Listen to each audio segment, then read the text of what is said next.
All right, so my talk is a polyglot Heroku,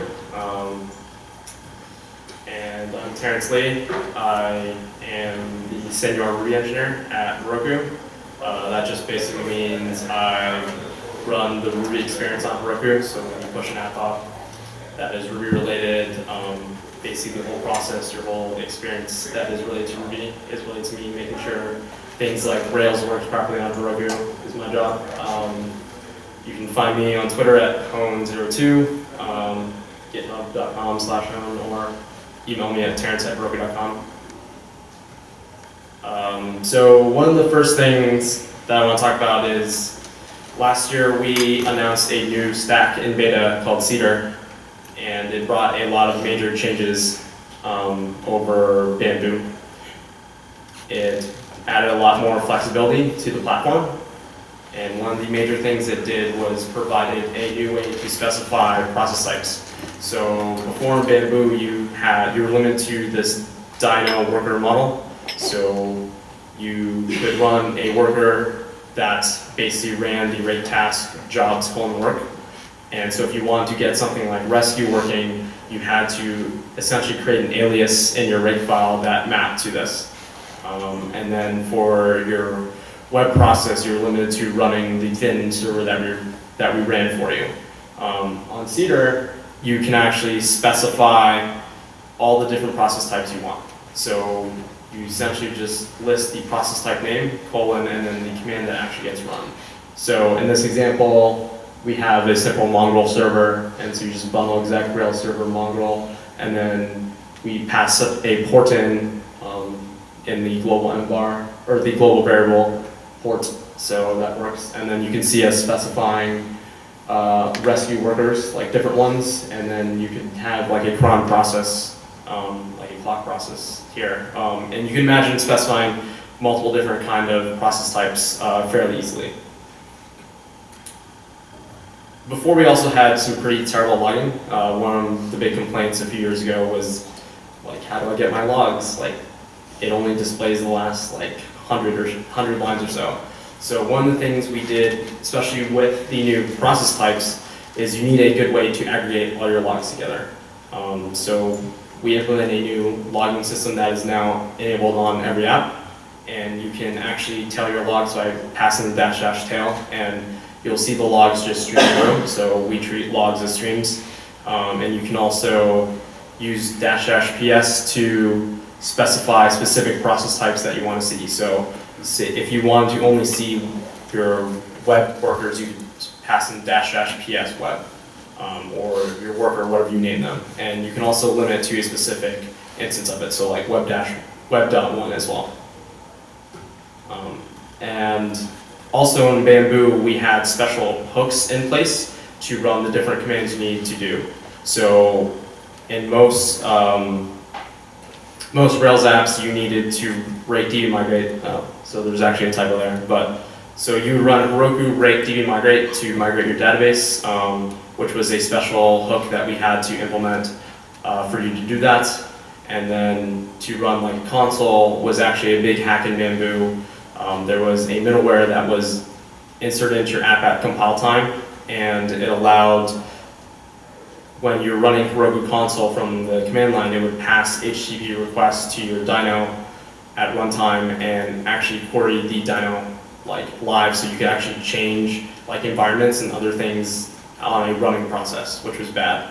So on Cedar, we actually have Heroku run, which allows you to run one-off processes that spin up an entirely new dyno that is isolated from your existing running processes, so you can go and run a console and essentially like delete the whole directory, and it won't affect your running app. So you can do things like run console or run rate db migrates, or even do Heroku run bash and sort of just see around to look at your slug. And the thing that most people probably noticed in Cedar was that we actually went polyglot. So we first started with supporting having official Node support, and then Java, and then Python, and then Clojure, and Scala, and I think Logo as well. I think there was the April Fool's joke.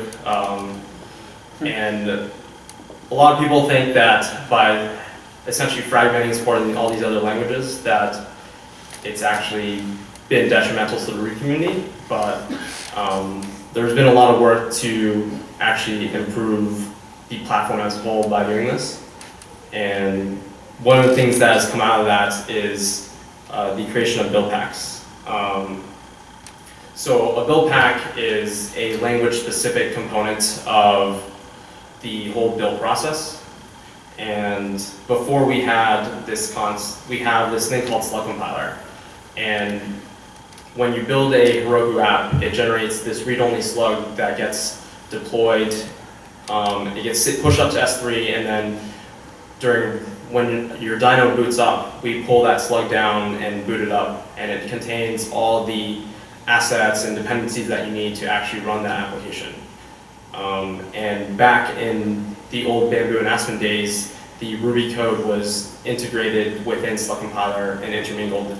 And one of the first things I did was actually split out the Ruby components into a Billpack at the time.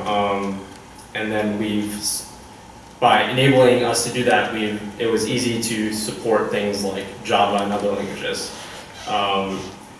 And so the power of the Billpack is actually you can do crazy things. So one of the things I did for fun was to implement this NES Billpack. So essentially we just have a ROM here, like in this directory, right? And then you create an empty Git repository. We add it and make a commit. And then you create a new Cedar app, and then you can specify Billpacks on Cedar apps, and so it's essentially the Git URL, so we know how to fetch it. And so when we push, if we detect this Billpack URL, we fetch that and run that code instead of running the standard Heroku Billpacks. So essentially the Ruby, Node, Java, Python, Clojure ones. So this actually hard codes the Billpack. You're saying I want to run this specific one. And so I built one for this, and when we push it up, you see that it fetches the custom Billpack code here, and then it detects that it's an NES app. And then so this Billpack's actually a fork off the Ruby one, so we use Bundler to do dependencies, and it uses this essentially rake type build system called Jake. And then we have one process type called web, and then we launch the app. And so if you go to this URL on your computers, you can actually play Teenage Mutant Ninja Turtles. So that was just a fun example of the power of Billpacks. You can essentially do anything and customize the whole build process here. So let's actually go step back and look at a very simple Billpack. So one of the really basic ones that I built was a no-op Billpack. And so essentially what this does is it takes your Git repo and turns it into a slug minus the Git history. So it pretty much does no customization at all. Does not download any dependencies, doesn't do anything. So there's 3 steps that you need to actually build a Billpack. So there's this detect phase, and basically what this is used for is to determine the name of your Billpack. And so in the Billpacks that are built into Heroku, they actually do special things to determine if this Billpack should be used or not. But if you're building your own custom Billpack, since you have to manually override it, that part is not important. The important part is just to specify the actual name that is called. So in the JSNES one, it echoes JSNES, so when it says app detected, it prints that name out there. And then since we're not doing anything special here, during the compile phase, we actually don't do anything because we want to copy all the files over. So we leave the Git repo as is. And slug compiler takes care, so slug compiler does a bunch of work before passing stuff onto the Billpack itself. And so it removes the .git history, so that's not actually available to you during the Billpack phase.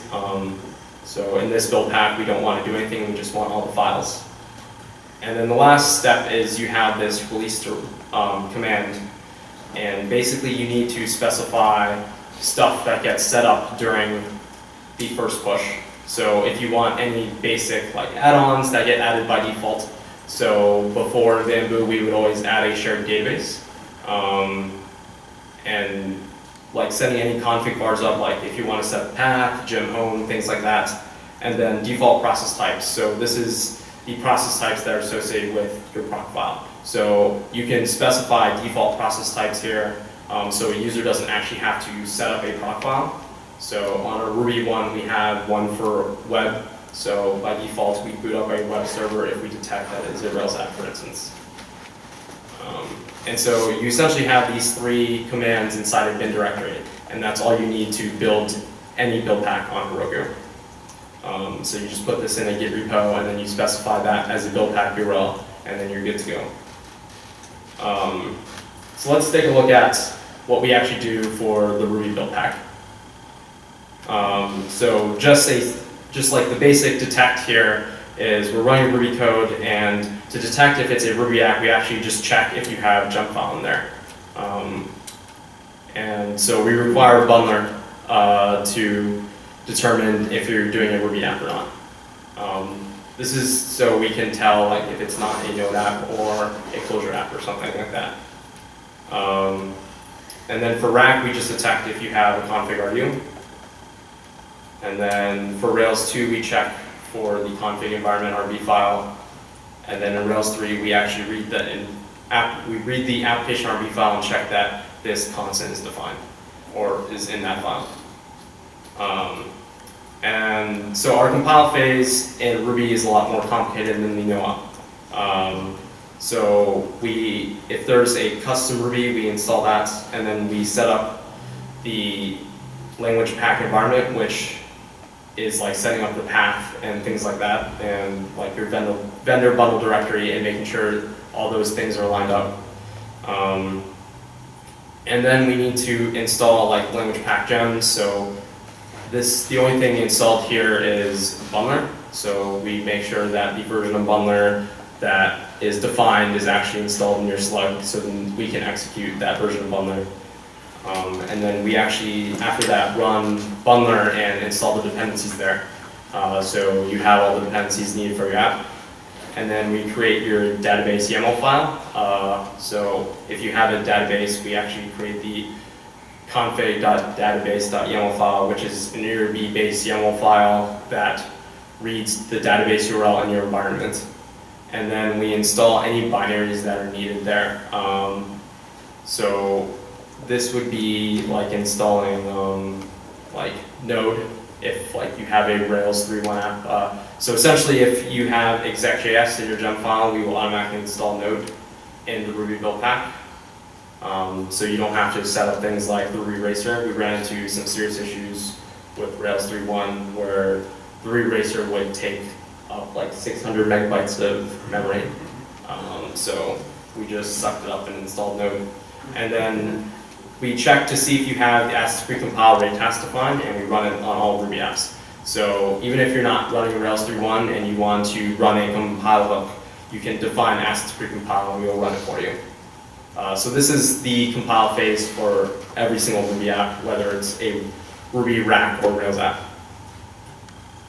And then one of the big differences between Bamboo and Cedar is we don't actually auto-install any of the add-on plugins. So back in Bamboo, we used to automatically set up things like New Relic or set up your SendGrid app. And this ended up being a huge hindrance for more advanced users. It was great for new people because they didn't have to do anything to get these add-ons working. But we found through support that people want to customize their New Relic to configure like various like debugging things or metrics, or they want to turn like SQL obfuscation on or off, and it was pretty hard to do with the pre-generated stuff. So now we just provide the environment variables and documentation on what you need to put in your app to make that work. So there's definitely less magic in Cedar.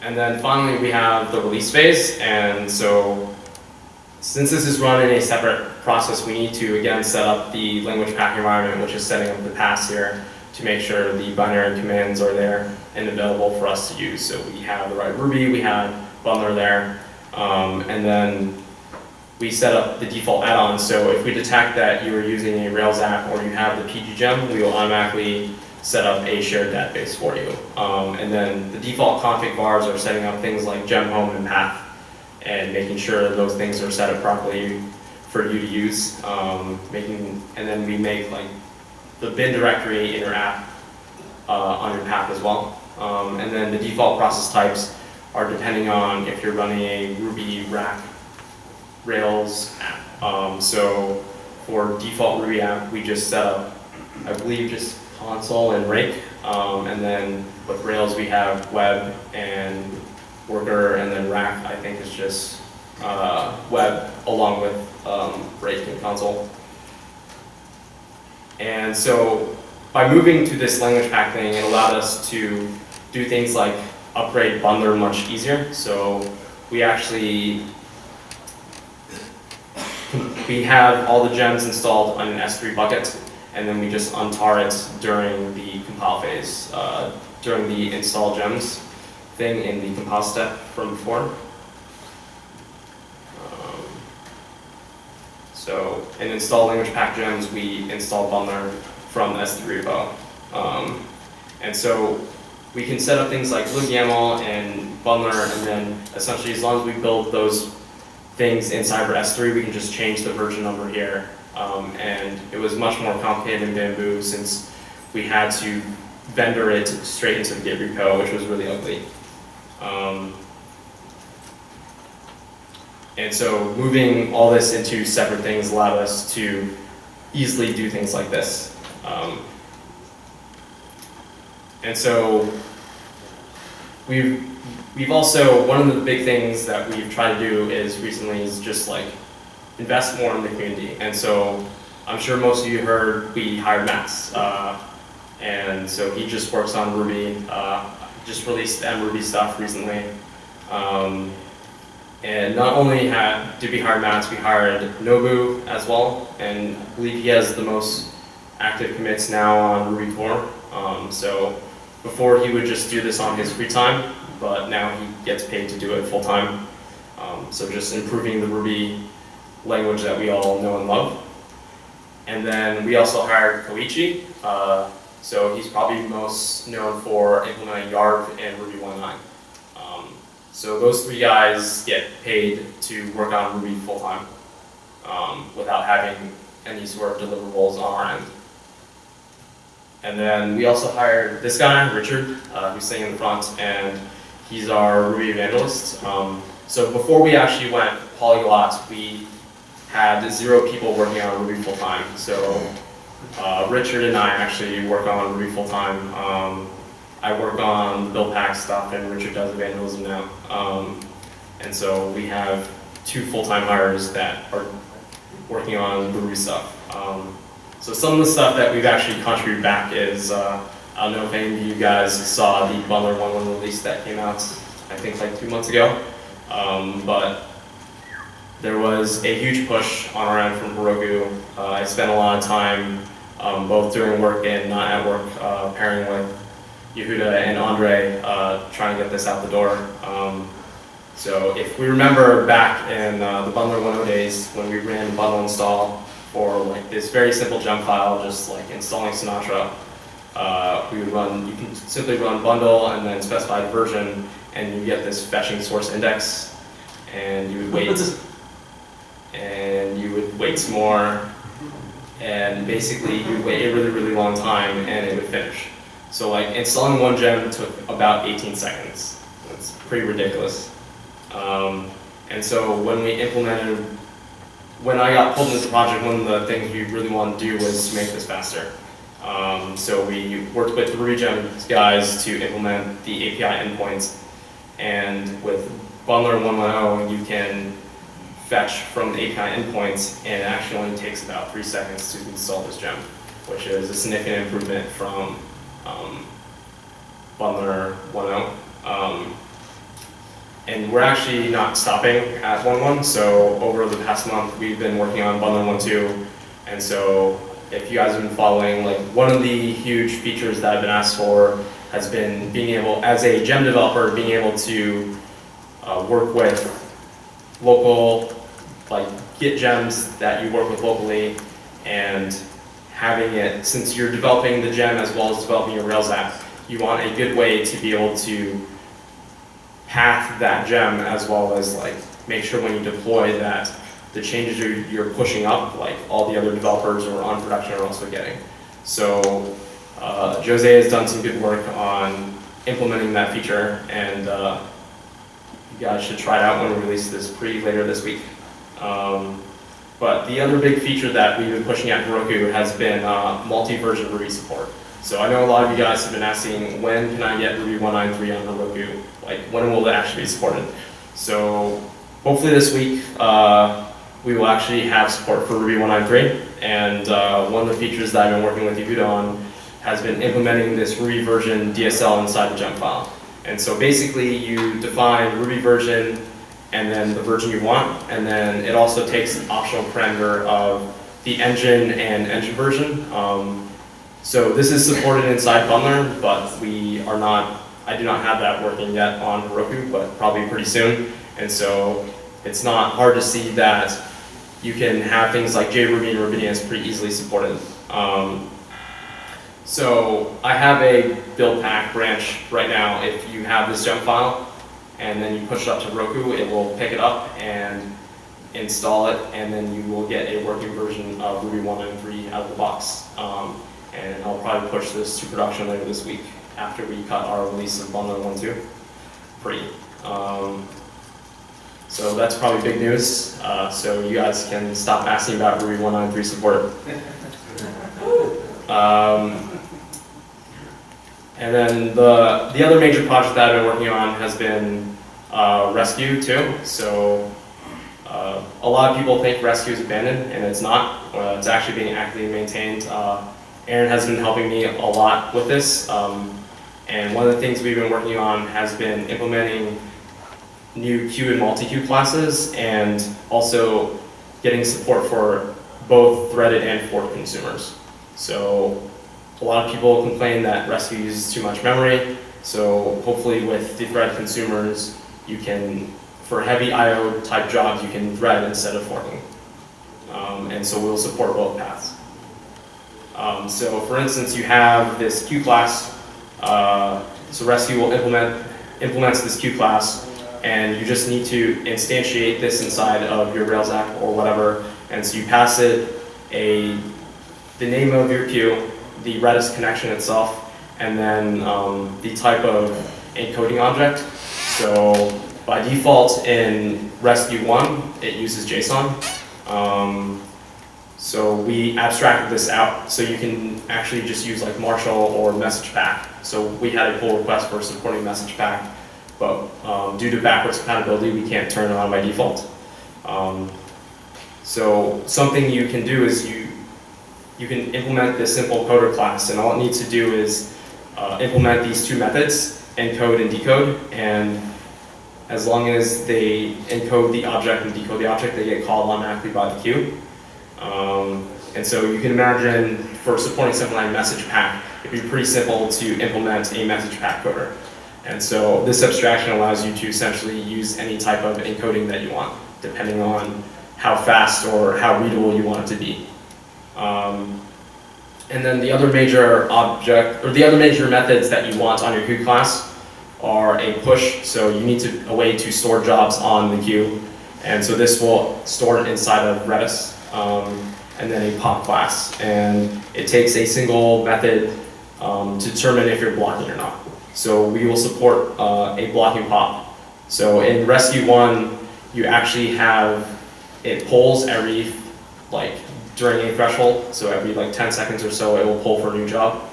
And one of the things we want to do inside Rescue 2 is have a blocking pop where instead of polling, you have a timeout where it will block the thread until it gets a job, and then it will time out every 10 seconds. So the time that it's actually not checking for a job is much smaller.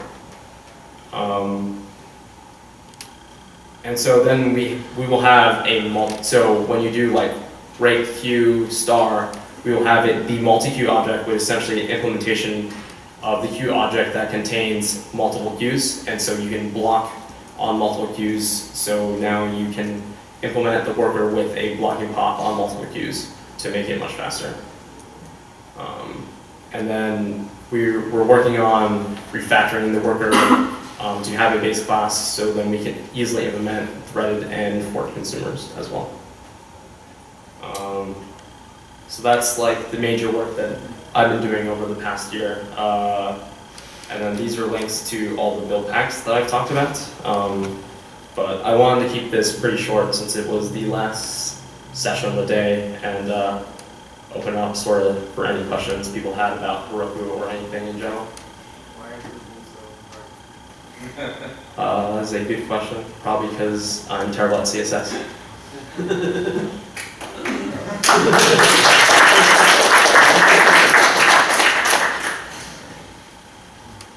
Yes?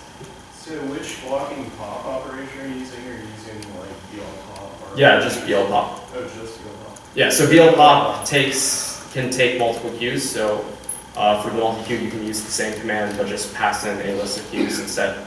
Okay. I was just thinking like one of the things we've always wanted out of us to use is an atomic operation for taking a job off a queue and putting it in like processing.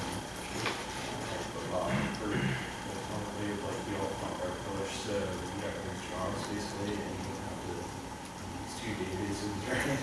Right. So one of the limitations of Redis is it has like a blocking pop push, I guess, BL popper, but it's in the other direction. So the way it's originally implemented in rescues, it's like the reverse direction, so you actually don't get that atomic operation. So if we wanted to implement that, we'd actually would have to change the order of the queues. There is the old popper. There's I know there's one of them, but they don't do the reverse direction. So whichever one we needed is like the one they don't have implemented, which is super convenient. But yeah, so someone at Groupon, when I was at Ailes, was talking to me about implementing backup, a backup queue. So when you pop it off, we actually push it in an atomic operation onto this backup queue until the job is processed, and then you remove it to try to prevent data loss. So that's something we're definitely looking into. Yes? I'm experiencing some difficulties with Unicorn and actually many difficulties with Unicorn. Do you know if there's any current way to try to get this Unicorn and Heroku stack I guess so what are the issues you're facing? So one is Heroku not being aware that Unicorn isn't exactly off yet, and so process are getting sent to the dyno, even though the Unicorn workers aren't in a state where they can actually respond, and so requesting that time. And then Unicorn uses term to mean die, just kill right away, but Heroku sends that expecting it to be a safe terminate. Terminate when the current request is finished, but Heroku just died instantly. So those are two issues that I'm experiencing. So when Heroku sends term, it actually waits 10 seconds before it kills anything? Yeah, but Unicorn sees term and it just kills itself instantaneously without letting it. Gotcha. So basically, Unicorn is doing it wrong. Yeah. So Unicorn is not handling I guess terminal signals properly. Yeah, the Unicorn docs says that it's following Nginx semantics. Yeah. So Nginx is actually doing it wrong too. So we have this problem in Rescue as well, and so it's one of the things we're trying to change. But we should probably talk to the Unicorn guys. Can you talk to us at the booth about it? Yeah. If you want more. I know a lot about unicorn stuff. Okay. Thanks. I'll take your brain.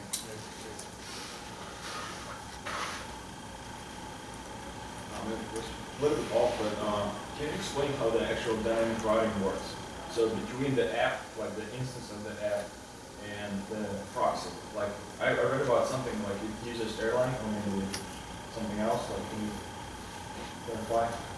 So there's an Erlang router that sits in between. So I guess depending on whether you're using Bamboo or Cedar, it actually is different. So in Cedar, the only thing that sits in front of the erlang router is like Amazon's ELB. And I believe for Bamboo, there's both Varnish and Nginx. So when a request comes in, it goes to the ELB, and then like the router figures out what the dynos are associated with your app and which ones are up, and then sends the request to an open dyno. So basically, by default, I think on Bamboo it uses Thin, right? Yes, that's So- the web server. And the all static assets being served by Thin too, right? Well, there's Varnish that sits in front. Yeah, but let's say if you have like 10 instances, so how do you actually save all the static content, like across your dyno network? What do you mean by saving? Well, I mean, it should be hosted somewhere, right? Like I'm just trying to figure out like how the actual static assets being served. If you like using, let's say unicorn instead of Thin. So on Bamboo, you actually, I don't think you can use unicorn instead of Thin, since we boot, like we basically have the command hardwired on Bamboo, so we actually run Thin manually, so you're forced to use it, and we essentially inject Thin into your app, like into the path, and then we run that. So on Bamboo, there's actually a middleware that we inject that should detect the static assets and cache them on Varnish. Are you not saying this, or? No, that's totally fine. So on Cedar, it's different. Like on Cedar, the dyno actually serves the static assets since Varnish does not sit in front.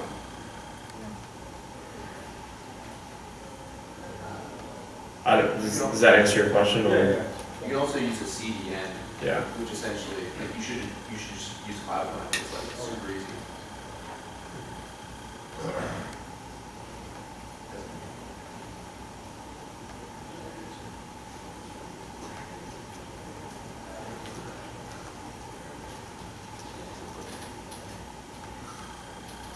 Is that no more questions?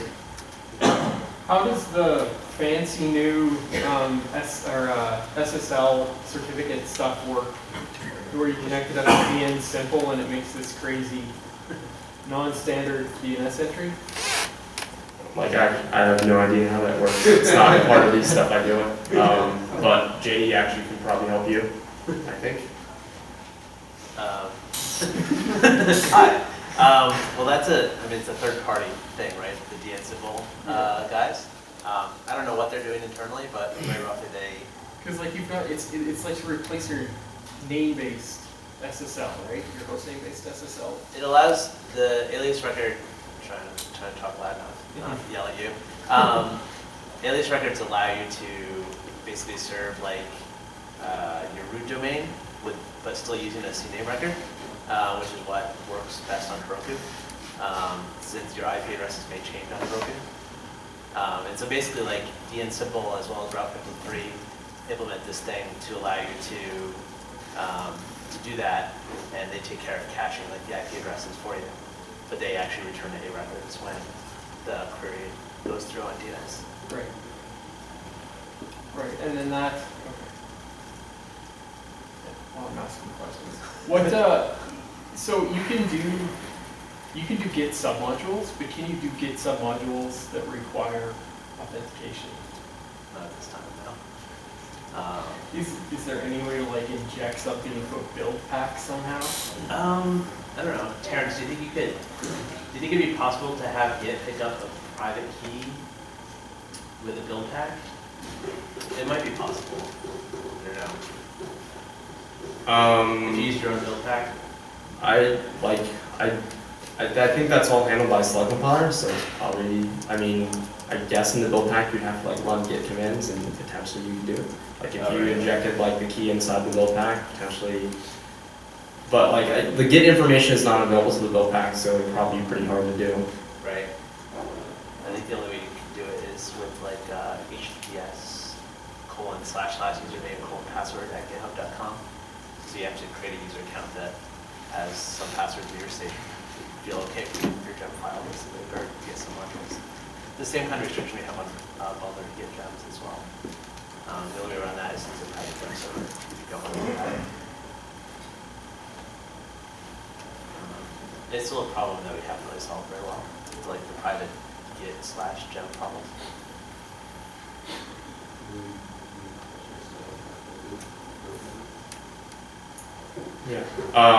Yeah, we'll be around all day tomorrow as well at the booth. So if you guys have questions, and I as well will be holding office hours during all the breaks tomorrow. So if you have any Ruby or Rails related questions, I will be there, and I believe Aaron Patterson has agreed to be there, and Chad said he'd come, and then I think Yehuda said he'd show up as well. So if you have general Rails, non-Heroku related stuff, we'll be there to help you with that as well. Just in the sponsor booth, if you go to the sponsor exhibit area, the Heroku booth going in the front door is on the right side, and you'll notice like a bunch of couches in the lounge area, and a handful of us will be sitting there to help with questions.